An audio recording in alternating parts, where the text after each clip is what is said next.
welcome people from Viogression. Welcome to Metallarium Pages. It's a great pleasure to talk with you about Viogression, this new third stage of decay, and more things related to the metal world. We start with a common question. After 30 years from Passage, and 8 years after your return in 2014, how does it feel to be back with a new full land, with new experience to record a new album? Real good. It's been great. We upped the ante. We have another album done after Third Stage of Decay already. We've been writing and real productive and brutal. So real happy. Great. So another detail that I've seen in your career, Brian, is that you are the only member since the 1989. What are you desire or motivations perhaps to return in this century? And perhaps do you think this pandemic will affect the live shows to present this new third stage of decay? Because there's a lot of problems with this pandemic now. Yeah.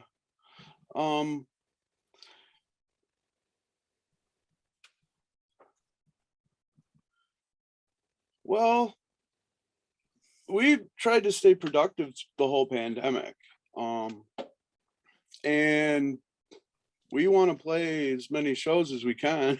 So the first part of the question though was originally the band started off with the original lineup, and then things happened from there. It's just been an ongoing battle with that in that sense. Yeah. And then to get the album done, it was a couple years process between the pandemic and stuff. So I mean, leading up to everything's working out fine. I mean, as far as now that the album's done, it's going to be out in a couple of weeks. We're getting ready to hit the road in a couple of weeks in support of the album already. So it affected us in the delay of the album, but moving forward, everything's working fine. Yeah. Mm-hmm. Okay. So it's impossible not compare at this time. It's impossible not compare the first two albums from Viogression since the amazing Expound and Axor from 1991, and then Passage from 1992. Because on the first albums you did something amazing and with a peculiar theme on it. So, but when the second release was released in the 1992, you played different areas like doom, more calmer stuff, and more things like that. So why did Viogression change the sound for the second album at that time? Because for me, it was a huge impact after I listened to the first one more aggressively, more technically sometimes, and curiously the band ended, and after that the band ended in 1994, 2 years after the release of Passage. Yeah. So why did the sound change from Expound? Yes. Basically, I don't think it did. The Passage was never completed. So, I mean, some of it's scratch guitar, they put it out and we didn't have any control over it. Passage has a lot of doom, a lot of low, slow, heavy riffs. I don't think we consciously tried to change our sound. We were just growing as a band and, writing. I mean, some of those songs like Lost Forest, we were playing on the Death Tour. We played that live many times when we were out with Death. So the songs were like done when Expound came out already. I think they were more of a progression, but I don't think we were consciously trying to get away from like doom or the heavier, sound that we had on Expound. Okay. Continuing to hear your discography, I saw that you returned in 2014, so with an EP called A Pure Formality. So this is a very different way from first and second album with a lot of Swedish vibe into the 4 songs into this EP and some technical stuff into there. So what was going on at the time within a Viogression for you to mix Swedish scene or Swedish sound or Swedish influence with American influence too at that time? That would have been Brian.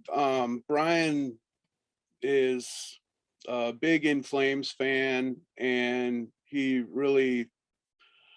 wanted to kind of pay tribute to them in a way. And so a lot of his riffs were influenced by that, you know, and he loves Decapitated, that whole like sound, very aggressive sound. And so he was into that, and we just brought it in. I mean, you know, you hear what you like and it influences you. So Okay. Well, now guys, let's talk about the third stage of decay, sorry. So this new one is released by Setena Records, Moribund Records, Marhead Records, Best Records, and Dark United Media. Wow, a lot of labels for one release. It's amazing. Yeah. So why this new album is released with 5 labels, and how was the expectation of the media to see a new album for a legend like Viogression when this third album was announced a few weeks ago? It was a long process. It started out with just Satanic Records, and then the whole Russia deal happened. So he kind of had to expand out to make things work within the realms of what the contract was. And so it went from 1 label to 5 labels, which kind of, to us, is kind of, we went from no labels to having 5 labels, and that was kind of weird, you know. It's been weird. And it was a struggle just to get the 1, and then it turned into the 5. So, but a lot of it had to do with what's going on over in Ukraine and whatnot, because Satanic basically pulled out of Russia, and now he's in Georgia, and he had to bring on other, you know, it's more about the distribution too. And as far as media, we haven't seen much yet. You know, I mean, a lot of just, you know, I mean, a lot of push through the labels and stuff, but as far as independent media, and this is basically our first interview for it. So okay, we have yet to see and hear what the reviews are and the response yet. So, I mean, we kind of, you know, aside from a general sense of what our friends that we shared throughout the last year or whatever, we've been sharing with our friends and stuff, everything's been coming back positive within our group, you know. But yeah, as far as media and stuff, this is our first go at it. So okay. Okay,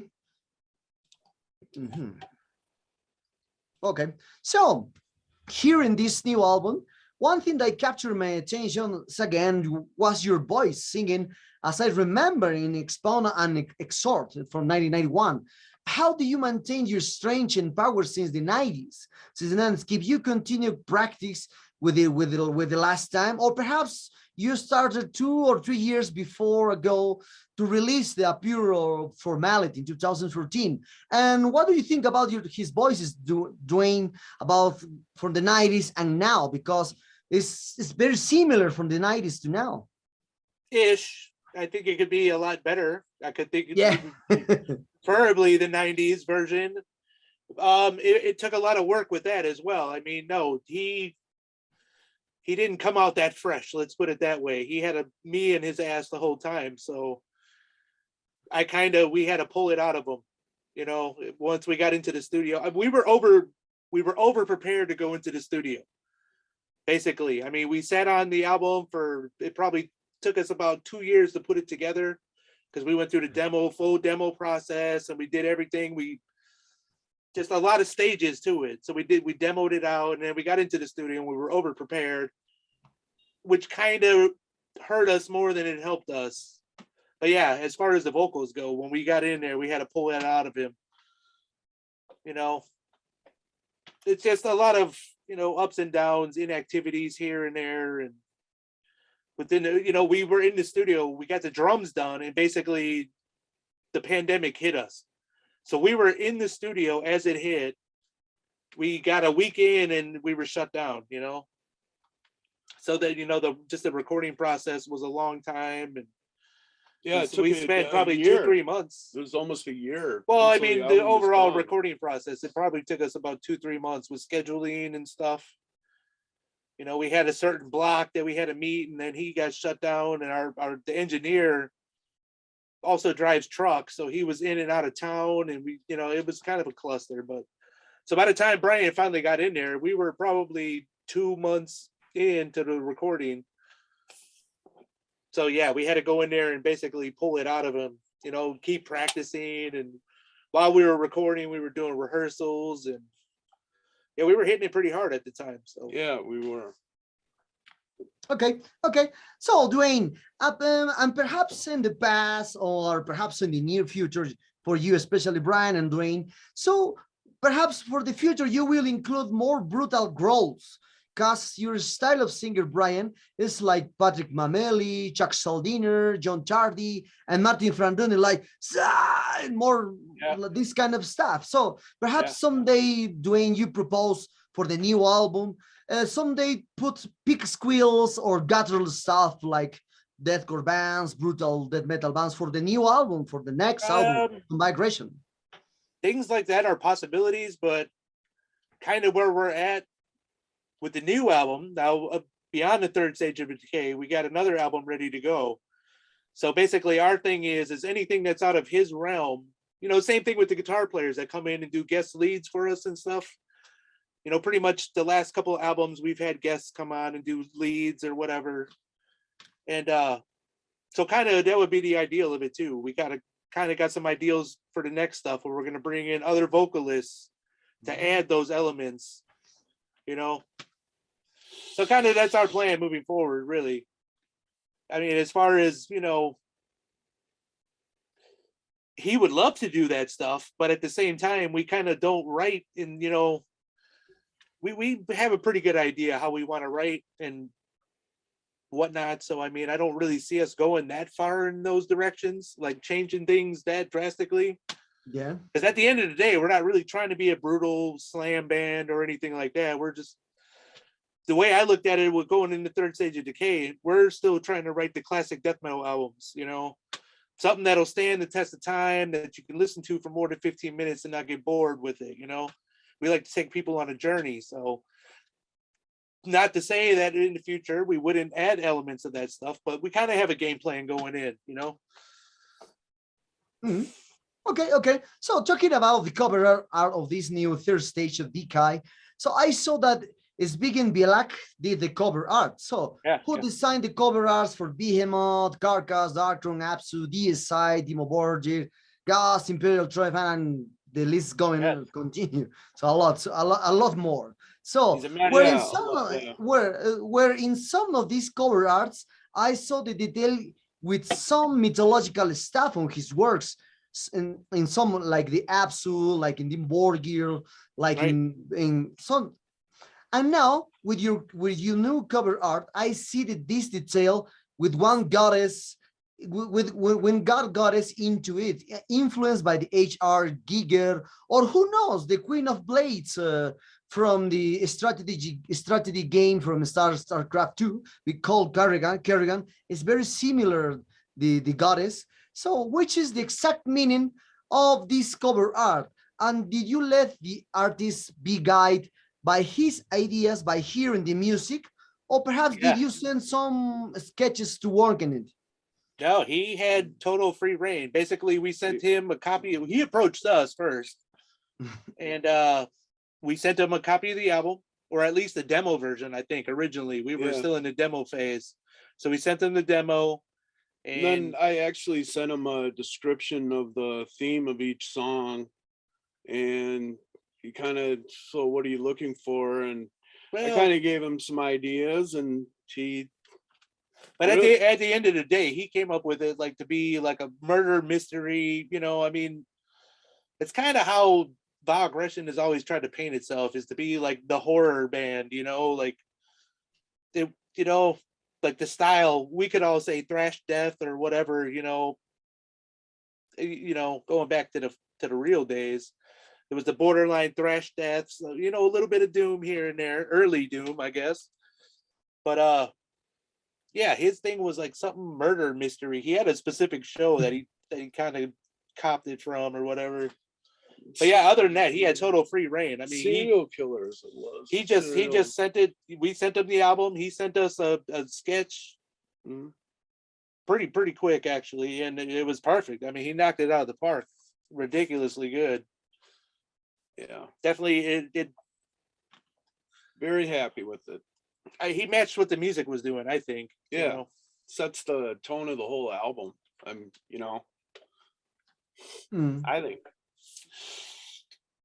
Yeah, Okay. yeah. You already get a sense of what you're about to hear. I mean, just Right. looking at the cover, So plus, Yeah. it leaves a lot to the imagination. Yeah. Okay.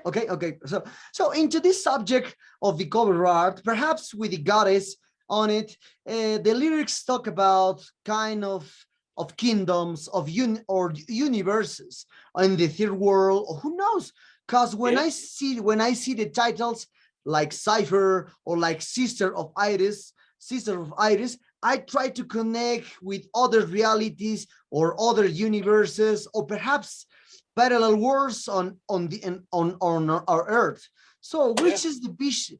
What is the vision in the lyrics in this third stage of the kite? Perhaps it's a conceptual album.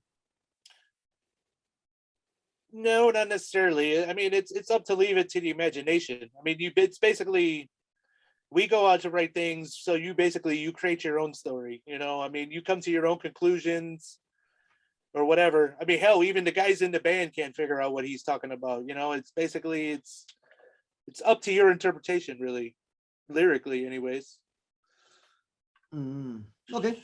It's kind of solve your own puzzle. It's meant to be a story. Okay. So we are very close to this interview, and we will enter to the other kind of death metal matters, no, so extreme metal matters.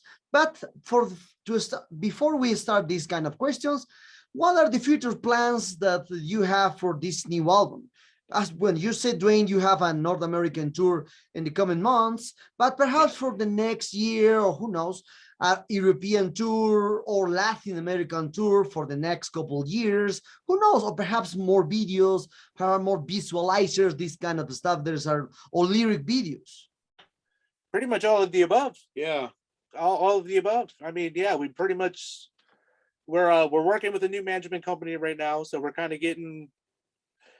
to have somebody else put a foot in our own asses, instead of us we kind of bully each other in doing this. So we got somebody coming on board to help us out, get us maintained. We're doing like I said, we're doing a short little run here in a couple weeks. We're doing a short run. We're going to start out just, getting the feelers. We got a couple festivals lined up. Videos. Yeah, definitely. We want to do videos for these songs. I mean, our goal is to be more artistic with our crafts, but it's just a matter of, getting all the guys together. I mean, everybody else, there's a lot of guys that do other projects and stuff. And so it's just a matter of getting us all together in a room for a day or whatever. So yeah, I mean, all of the above is definitely, it's all the plan right now. Okay. And as I said, we will talk about other matters. And what has been your experience with the digital platforms and the streaming services? Do you think it is good, bad, or maybe it's a little of both? Well, financially, yeah, it's not the best. I mean, it's good to get it out easily. I mean, you got a bunch of people that would rather have it on their phones. I mean, including our band guys, they were more worried about things being on the devices than anything. And we're like, no, people still love, I know better that people still like, there's still guys like us that exist where they get the liner notes and they're looking at everything. And, people actually want to hold CDs in their hands still. So, I mean, it's a double-edged sword. It's good one way to get it out easily, but at the same time, the profitability isn't as high. So you got to make something. You got to have something to put into it when you're putting things into it. Because I mean, I don't know. I like holding something. I like, preferably vinyl. Gatefold. Well, no, those are coming back too. I mean, cassettes are big still, and I mean, all the media formats are they're all critical at some point in time. Yeah. But I can't say, yeah, the digital stuff is the best. It's not the It's best format. convenient. That's It's- it. That's it. It's super convenient. I mean, have it on your phone, have it on your tablet, have it on your laptop, have it on your computer. Sure. You know, it's very Yeah. simple to use and makes it easy to listen to a lot of things. We're still old You school know. about it. We still play CDs in our cars and stuff. So Yep. yeah. Yeah. Okay. Okay. So, but now with these new digital platforms, you can see around the world the new generation talking about the 15 or maximum 20 years old. The new metalheads prefers to listen the music with this kind of stuff, and they pick or they select the songs that they like with 1, 2, 3, or perhaps 4 songs from an album. And with this kind of things, they love to do the playlists in YouTube, iTunes, Tidal, etc., etc., etc. So for you, for that, so what do you think about the albums? Doesn't have the same impact compared to the 60s, 70s, 80s, and 90s. And what does band needs to do to improve or to encourage the listeners of all songs in an album to the new generation, obviously? I think a lot of it has to do with, like I said earlier, with the using your imagination or telling the story. Think about putting on an old Jethro Tull album, and you could listen to the whole album, or even like we talked about earlier with the concept albums or whatever. Basically you're not going to get the idea of a concept album if you don't hear the whole concept. And that's kind of like our goal with our writing now. Even though we kind of write randomly, but when everything comes together, it all falls into place.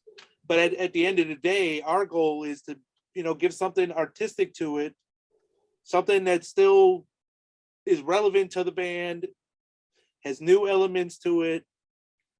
I think that's the best way to go about it. Be imaginative about it. One of our old phrases, even going back to some of my older bands, it's, there's innovators and there's replicators. If you want to advance yourself in the game, you have to be an innovator. Even if you're doing something, obviously everything's been done a million times and been, beat to death pretty much. So just doing things that are current, relevant. Hopefully people listen to our whole album. Otherwise, I mean, generally if you take, 4 or 5 songs, hopefully that'll lead you into listening to the whole album. A lot of the guys that I know that stream, they usually end up streaming the whole album. So, I mean, again, it's I guess really, what their goals and their ambitions are. I believe they're still hardcore fans. Again, I know a million people that still listen to CDs and tapes and vinyls, and I mean, people, and I think a lot more people are going back to that too. Yeah. Yeah. The whole collector thing. But I mean, as far as what to do about to improve it, it's just to go out there and try to be the best band you possibly can, and be creative and artistic about it. Really, that's my drive. That's what I tell these guys all the time too. It's like, yo, listen, look at Tool. What's Tool doing? They're out there trying to tell stories, and these guys are out there selling out arenas. Yeah. So according to that, you said this, Duane, it's true. It's true. That's a counterproductive thing about the digital platforms, because it's very strange. There are already the digital platforms, but now a huge success for the vinyl collectors and the tape collectors are ready, because these formats are returning for the grave, especially the tape. Because when I hear in the 80s, I'm the age from the 80s, and so I did the tape trading with my friends, etc. So, but for me, especially for me, the tape is always sound like shit. I don't like the sound from the tape, but I don't know. I don't know where. Some of my best albums, we're all on tape. All the Slayer and Death and Morbid Visions. I still have a giant box of my old original cassettes. Some may work, some may not. I don't know. A lot of those things, they definitely got played to death. Yeah. So what is your opinion about the revival of the vinyl and tape? Because now it's a huge trend in the world, and I think many labels and the big labels like Nuclear Blast, Century Media, Metal Blade, now are producing a lot of vinyls, a lot of tapes, and many underground labels too producing these formats. But it's great. I mean, everybody likes the sound of it. And if it's, I mean, basically, these labels, they're going to jump on whatever's making the money, and then you could sell those things. The vinyl's not cheap.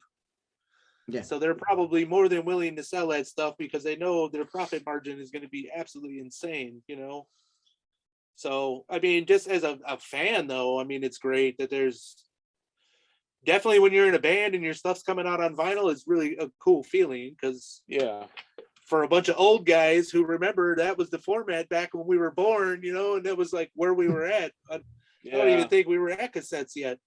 No, we were still at the 8-tracks. 8-track. So, I mean, there was the 8-track and then that went to cassette. But, I mean, so it's cool for us because I remember, my dad jamming his albums and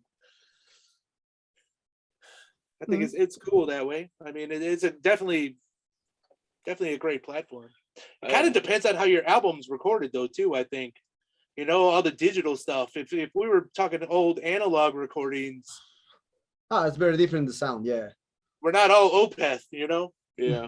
Yes. We don't have that Opeth money to sit there and go to the analog studios anymore because they want to charge 10 times as much as they did back when we were first recording. Yeah. Otherwise, yeah. So into this matter, when there's a lot of bands now coming, I think every day to release 20 albums per day.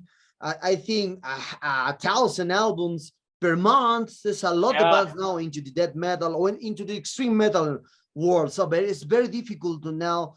And now it's not like the 80s or the 90s when you have 30 bands and I think 6 months and you're still waiting for the next album for 2-3 years to release a new album. Now the albums are coming every day, every month. There's a lot of coming. So perhaps with this, do you still have time to listen new bands, or perhaps do you prefer to attach to the classic bands? Because usually when I did interviews to all people from AXA, from the Cannibal Corpse, Corpse, and a lot of old people like me from over the 40 years old. So all these kind of people prefers to stick to the past with the classic bands and not hear what is currently happening now into death metal. And they think also the death metal now is too saturated with a lot of bands.